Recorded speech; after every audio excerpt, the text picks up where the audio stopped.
আমার নতুন আরেকটি ভিডিওতে সকলকে অভিনন্দন জানাচ্ছি।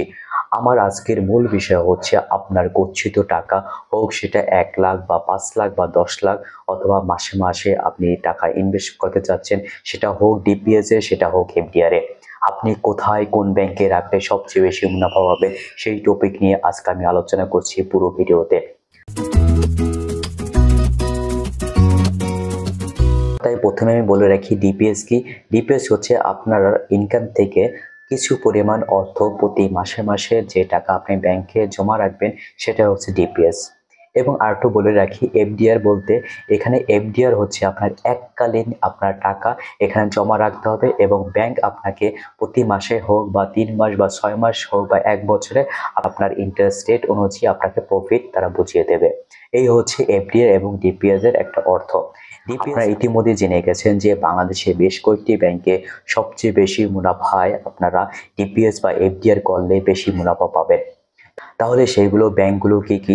সেই ব্যাংকগুলোর তালিকায় রয়েছে Islami bank, BRAC bank, AB bank, Al Arafah bank. এই ধরনের ব্যাংকগুলো অন্যান্য ব্যাংকের তুলনায় সবচেয়ে বেশি এরা প্রফিট দিচ্ছে।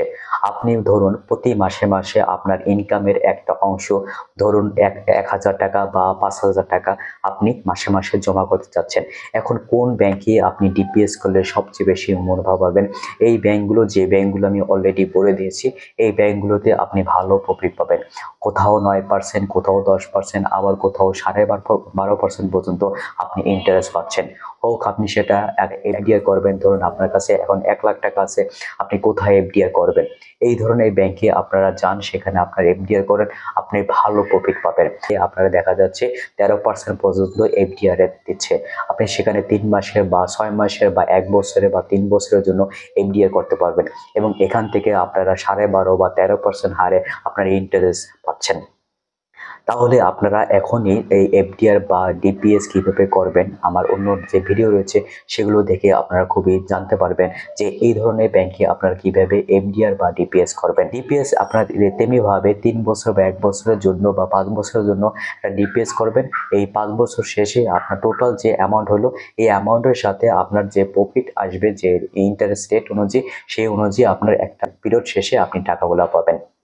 এই হচ্ছে এফডিআর এবং ডিপিএস এর ভিতরে মূল পার্থক্য।